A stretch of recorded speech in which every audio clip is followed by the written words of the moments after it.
சின்ன மருமகள் சீரியல்ல அடுத்து வர எபிசோட்ல என்ன மாதிரியான ட்விஸ்ட் எல்லாம் இருக்க போகுதுங்கிறத இந்த வீடியோவில் பார்க்கலாம். இப்ப சேது யோசிச்சுட்டு இருக்காங்க.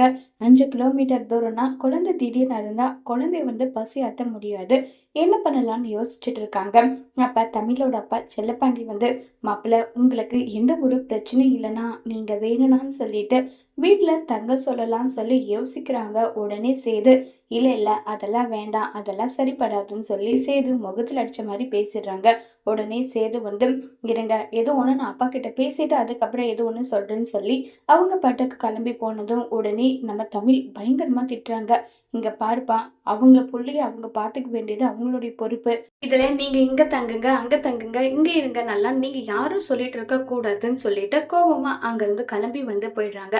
இப்ப சேது கால் பண்ணிட்டு இருக்காங்க. ராஜாங்கத்துக்கு கால் பண்ணி கேக்குறாங்க. அப்பா என்ன பண்றதுன்னு தெரியலன்னு சொன்னதும் சேது வேணும்னா உனக்கு கேரவன் ஒண்ணு அரேஞ்ச் பண்ணி கொடுக்கட்டுமான்னு சொல்லி கேக்குறாங்க. இல்ல இல்லப்பா அதெல்லாம் வேணாம், சின்னதா ஒரு குடிசை போட்டுக்கிட்டு தமிழோட வீட்டு பக்கத்துலயே இங்க இருக்கு, நான் அங்க வேணும்னா தங்கிக்கிறேன்னு சொல்றாங்க. என்னையா சேது இப்படி போய் நீ தங்கணுமான்னு சொல்லி கேக்குறாங்க. ஆமாப்பா, என்னுடைய பிள்ளைக்காக நான் எதுனாலும் பண்ணுவேன், இதெல்லாம் எனக்கு ஒரு பிரச்சனை கிடையாதுன்னு சொன்னதோ சரி சேது உனக்கு எது சரின்னு படுதோ அது பண்ணுன்னு சொல்லிட்டு ராஜங்கன் சொன்னதும் உடனே சேது அவங்க கிட்ட நான் இந்த பக்கமா ஒரு குடிசையை போட்டு தங்கிக்கிறேன்னு சொல்லிடுறாங்க. இது கேட்டதும் தமிழுக்கு கோபம் வருது. ரொம்பவே கோபத்துல தமிழ் அவங்க பாட்டுக்கு கிளம்பி போயிடுறாங்க. அடுத்ததா இப்ப சாவித்திரியும் தாமரையும் 2 பேரும் சேர்ந்து பயங்கரமா கிண்டல் பண்ணிட்டு இருக்காங்க ஐஸ்வர்யாவை. என்ன ஐஸ்வர்யா, உனக்கு எல்லா விஷயமும் தெரிஞ்சதுனாலதான் இப்படி உட்கார்ந்துட்டு இருக்கியான்னு சொல்லி கேட்டுட்டு இருக்காங்க. நீங்க என்ன சொல்றீங்க, என்ன விஷயம், எனக்கு எதுவும் புரியலன்னு சொல்லிட்டு இருக்காங்க. சேது இன்னும் ஒரு வாரத்துக்கு தமிழ்ச்செல்வியோட வீட்டுல தான் பக்கத்திலே குடிசை போட்டு தங்க போறான்.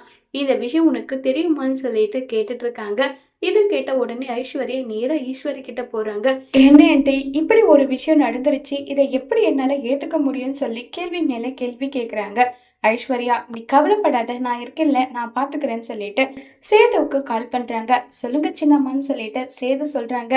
என்னப்பா சேது, குழந்தை எப்படி இருக்குன்னு சொல்லி கேக்குறாங்க. குழந்தைக்கு இப்ப பரவாயில்ல, வயிற்றுப்போக்கு எல்லாம் சரியாயிடுச்சுன்னு சொல்றாங்க. நிஜமாவே உன்னை பாராட்டி ஆகணும் சேது. ஏன்னா குழந்தைக்காக தமிழ்ச்செல்வி பண்ண எல்லா விஷயத்தையும் மறந்துட்டு இந்த குடும்பப்பட்ட அசிங்கத்தை எல்லாமே மறந்துட்டு நீ தமிழ்ச்செல்வியோட வீட்லயே போய் தங்கியிருக்கில்ல, இதை நிஜமாவே பாராட்டியே ஆகணும்னு சொல்லி ஈஸ்வரி சேதுவை கோபப்படுத்த பாக்குறாங்க. உடனே சேதுவும் யோசிச்சு பாக்குறாங்க. ஏன்னா தமிழ்ச்செல்வி இந்த விஷயம் எதுவுமே பண்ணல. ஆனா சேதுவை பொறுத்த வரைக்கும் தமிழ்ச்செல்வி தானே ஜெனிக்க கல்யாணம் பண்ணி வச்சாங்க. அதனால தானே ஜெயிலுக்கு ராஜாங்கம் போயிட்டு படாத கஷ்டம் எல்லாம் பட்டாங்க. இது எல்லாம் யோசிச்சு சேது கோபப்படுறதுக்காக தான் ஈஸ்வரி இப்படிப்பட்ட பிளானே போடுறாங்க. ஈஸ்வரியோட பிளான் நல்லபடியா பழிக்குமா? சேது அந்த கோபத்தை கண்ட்ரோல் பண்ணிட்டு குழந்தைக்காக அங்கே இருப்பாங்களா? இல்ல சேது குழந்தை தூக்கிட்டு தமிழ்ச்செல்வி முகத்திலேயே முழிக்க கூடாதுன்னு சொல்லி திரும்ப வீட்டுக்கே போயிடுவாங்களாங்கிறத வரப்போற எபிசோட்ல வெயிட் பண்ணி பார்க்கலாம். தேங்க்யூ.